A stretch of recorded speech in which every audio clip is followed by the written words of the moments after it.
हाय दोस्तों, मैं हूं सुबोध विधुआ।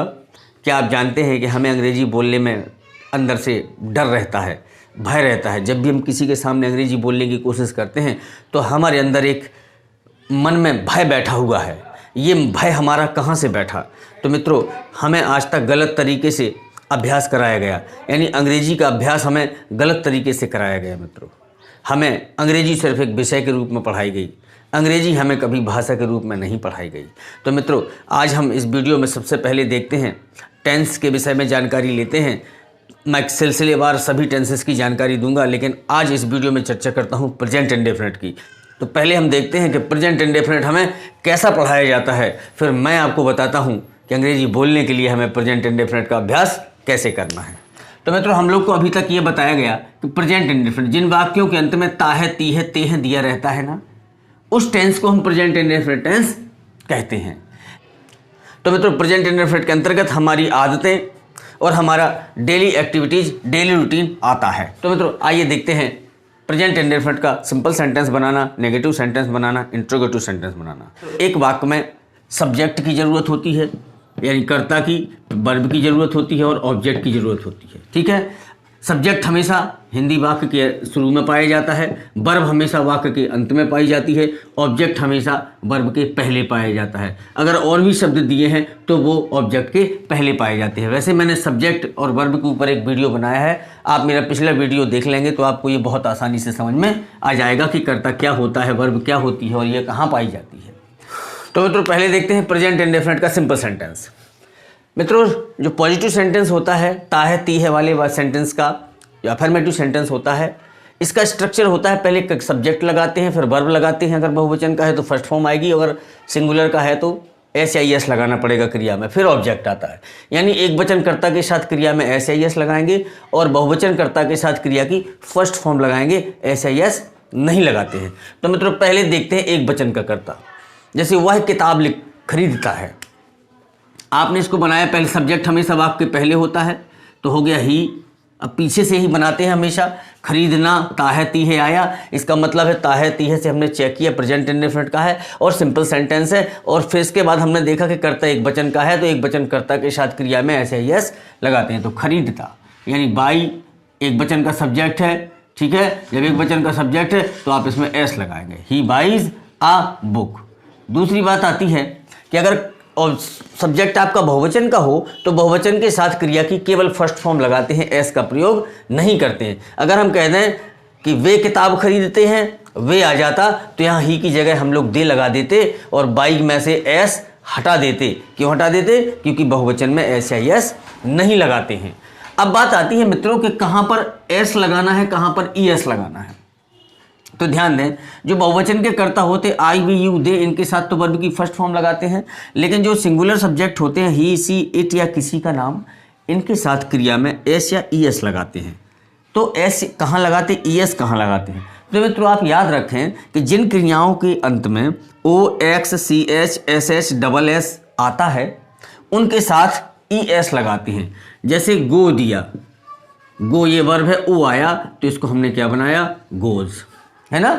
क्या आ गया इसमें से, ओ आ गया। ठीक है, करेक्ट।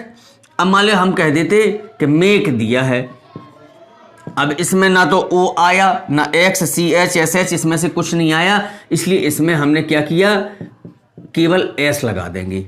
ठीक है, यानी कहाँ एक वचन कर्ता के साथ कहाँ ई एस लगाना है, कहाँ एस लगाना है। ठीक है, एक और देखें, जैसे वाई दिया हो, उन्होंने कहा फ्लाई। ठीक है, अब हमें एस लगाना है कि ई एस, तो आपने देखा कि वाई दिया है इसलिए हम इसमें एस लगा दें, क्योंकि O, X, C, H, S H, double S नहीं आया है। लेकिन इसका एक नियम और होता है कि वाई को हटा के आई में बदल देते हैं, फ्लाई का वाई हटाकर आई ई एस में बदल देते हैं। तो मित्रों, ये था कि कहाँ एस लगाना है, कहाँ ई एस लगाना है। अब देखते हैं इनके कुछ सेंटेंसेस। जैसे दिया कि मैं उसे बुलाता हूँ। ठीक है, मैं उसे बुलाता हूँ, ये आपने पहचाना कि ता हूँ, तो बनाएंगे सिंपल में, चूंकि सेंटेंस सिंपल है। आई मीन्स मैं, ये आपका मैं हमेशा बहुवचन में ही आता है। ठीक है, तो कॉल का फर्स्ट फॉर्म आ जाएगी बहुवचन के साथ, हिम मीन्स उसे, है ना। वह मुझे किताब देता है, तो वह मुझे किताब देता है, वह एक वचन है तो ही आ गया, पीछे से बनाएंगे, देता है गिफ्ट्स, क्योंकि एक वचन के साथ हमें एस या यस लगाना है। He gives me a book, ठीक है। मैं पत्र पढ़ता हूँ, तो मैं पत्र पढ़ता हूँ, आई पढ़ना, रीड ए लेटर। आई बहुवचन के अंतर्गत मानते हैं प्रेजेंट में, इसलिए उसमें एस नहीं लगाया, वर्ब की फर्स्ट फॉर्म लगाई। अब बारी आती है मित्रों नेगेटिव की। तो जब प्रेजेंट इंडेफिनिट का सेंटेंस नेगेटिव होता है तो इस स्ट्रक्चर का प्रयोग करते हैं कि सब्जेक्ट प्लस डू नॉट या डज नॉट प्लस वर्ब की फर्स्ट फॉर्म प्लस ऑब्जेक्ट। याद रखें मित्रों कि डू नॉट हमेशा बहुवचन के कर्ता के साथ आता है, आई वी यू दे के साथ, और डज नॉट का प्रयोग एक वचन कर्ता ही सी इट के साथ होता है। जैसे गीता पत्र नहीं लिखती है, तो गीता एक वचन है, तो आपने लिखा गीता। जब एक वचन है तो नहीं के लिए हमें क्या लगाना पड़ेगा, डज नॉट, चूंकि ये एक वचन है। गीता डज नॉट, फिर आइए वर्ब लगाना है पीछे से, लिखना, राइट, क्या लिखती है, पत्र, a letter. Geeta does not write a letter. अगर यही कर्ता बहुवचन होता, ठीक है, कि वे पत्र नहीं लिखते हैं, तो गीता की जगह हो जाता दे, और डज नॉट की जगह क्या लगा देते मित्रों, डू नॉट। बकाया वैसा ही रहता है, यानी they do not write a letter. एक और देखें, तुम आम नहीं खाते हो, तुम बहुवचन है। जब बहुवचन है मित्रों तो यू लगाया आपने, बहुवचन होने के नाते हम डू नॉट लगाएंगे। क्या लगाएंगे, डू नॉट। किसके लिए, नेगेटिव के लिए। यू डू नॉट यानी तुम आम नहीं खाते हो, यू डू नॉट खाते हो ईट मैंगोज। ये हुआ मित्रों नेगेटिव। अब बारी आती है इंट्रोगेटिव की। तो मित्रों जब इंट्रोगेटिव सेंटेंस प्रेजेंट इंडेफिनिट में दिया होता है तो इसमें भी सहायक क्रिया डू या डज का प्रयोग करते हैं। यानी सिंपल सेंटेंस में एस या ईएस लगाते हैं एक वचन कर्ता के साथ, और अगर बहुवचन का करता है तो वर्ब की फर्स्ट फॉर्म लगा के प्रयोग करते हैं। लेकिन नेगेटिव और इंट्रोगेटिव में सहायक क्रिया डू और डज का प्रयोग होता है। मित्रों इंट्रोगेटिव में देखें कि जब वाक्य क्या से शुरू होता है तो उसका स्ट्रक्चर बनता है कि पहले डू डज लगाते हैं, यानी डज एक वचन के साथ और डू बहुवचन के साथ प्लस सब्जेक्ट लगाते। अगर वाक्य में इंट्रोगेटिव नेगेटिव है, नॉट दिया है, तो नॉट सब्जेक्ट के बाद हमेशा लगाते हैं इंट्रोगेटिव में। इसके बाद वर्ब की फर्स्ट फॉर्म लगाते हैं, फिर मित्रों ऑब्जेक्ट लगाते हैं। चलिए, क्या मोहन कक्षा में नाचता है, तो क्या से शुरू हुआ, इसका मतलब है ता है ती है के हिसाब से हमें सहायक क्रिया क्या लगाना पड़ेगी, डू या डज। क्या से शुरू हुआ है तो डज लगा दिया, इसके बाद सब्जेक्ट मोहन लगा दिया, ठीक है। इसमें नोट नहीं दिया है तो इसको नोट नहीं लगाएंगे। अब आया नाचना, डांस, वर्ब लगानी पड़ेगी, डांस लगाई।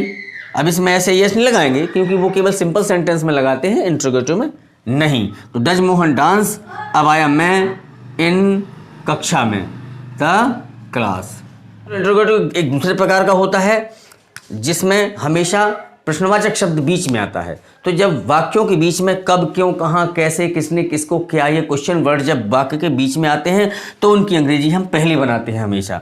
यानी जो आपका अगर क्या से शुरू हुआ है तो डू डज से शुरू करेंगे। अगर यही क्वेश्चन वर्ड बीच में आ जाए तो जैसे वाई दिया है तो आप वाई से शुरू करेंगे सेंटेंस को, ठीक है।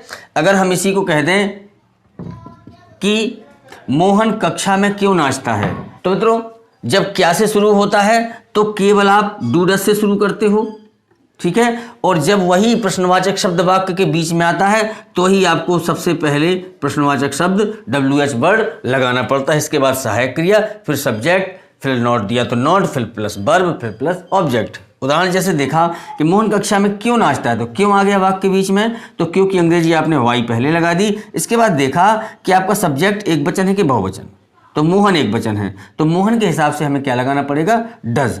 तो वाई डज, फिर आपका हमें क्या लगाना पड़ेगा, सब्जेक्ट लगाना पड़ेगा, नहीं मोहन। अब नहीं दिया है तो इसको नहीं लगाएंगे। इसके बाद वर्ब की फर्स्ट फॉर्म नाचता है यानी डांस, फिर अन्य शब्द आ जाएंगे, ऑब्जेक्ट आप कह सकते हैं।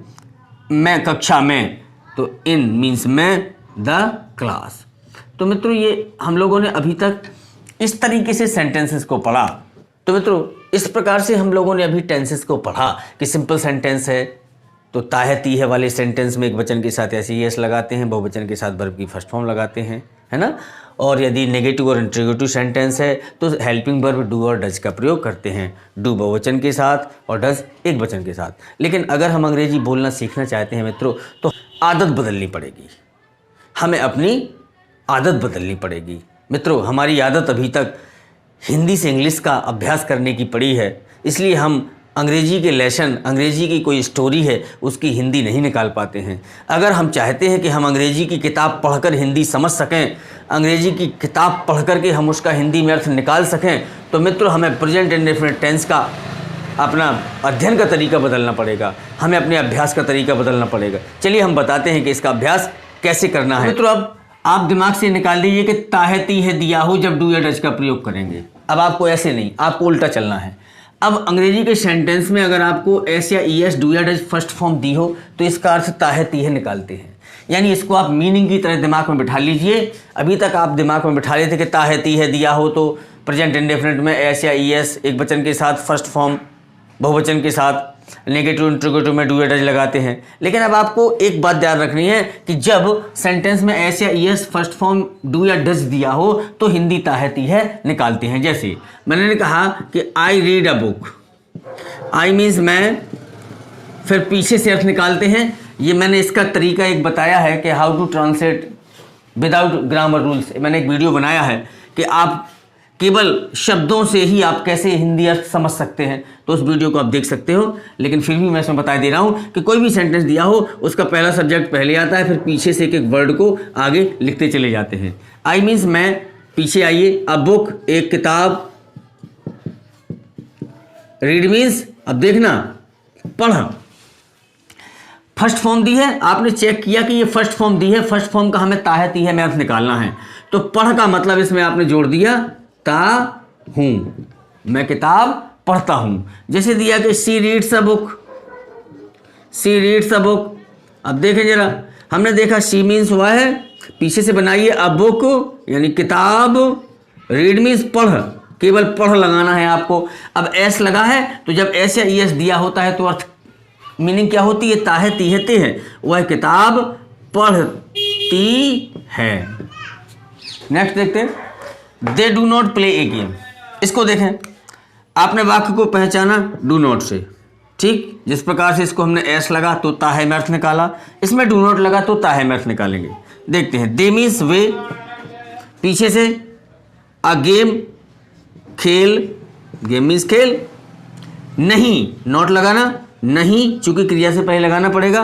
प्ले मीन्स खेल, आपने निकाला खेल, ठीक, खेल निकाला। अब ताहे मत समझिए, लेकिन ताहे हम समझेंगे कब, जैसे हमने डू नॉट पर ध्यान लगाया, यहां होगा खेलते हैं। एक और देखें, do we call him, question है हुआ।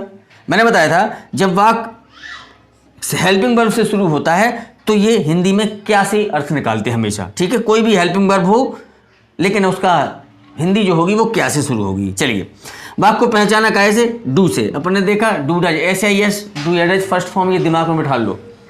डू से शुरू हुआ, इसका मतलब हमें इसका अर्थ ता में निकालना है। तो डू बी, डू से शुरू हुआ तो हो गया क्या से शुरू किया, क्या, वी मीन्स हम, अब पीछे से हिम मीन्स उसे, कॉल मीन्स बुला, केवल बुला भर रखिए आप, जैसे बुलाना खिलाना, इसका ना नहीं लगाते पहले, केवल ना को हटाकर शब्द बनाते हैं, बुला। अब डू लगा इसलिए हमने अर्थ निकाला ताहे तीहे ते में, बुलाते हैं। तो मित्रों हमें अब अभ्यास, जिन वाक्यों के अंत में ताहे तीहे दिया हो ऐसे यस डू डज लगाते, ऐसा नहीं करना है हमको। अगर अंग्रेजी की किताब पढ़ करके अंग्रेजी समझनी है, ठीक है, या अंग्रेजी बोलनी है, तो हमें अपना जो अभ्यास करने का तरीका था वो बदलना पड़ेगा। वो तरीका यही होगा कि इंग्लिश का सेंटेंस दिया होगा, तब आप केवल आप ये दिमाग में बिठा लिए कि एस या E S first form do या डज दिया हो, तभी आप ताहे तीहे अर्थ निकालेंगे, अर्थात इसको एक मीनिंग की तरह इस्तेमाल करिए मित्रों। चलिए मिलते हैं नेक्स्ट वीडियो में। अगर आपको पसंद आया हो तो मित्रों लाइक ज़रूर कर लीजिएगा, मेरे चैनल को सब्सक्राइब कर लीजिए। मिलते हैं नेक्स्ट वीडियो में, नमस्कार।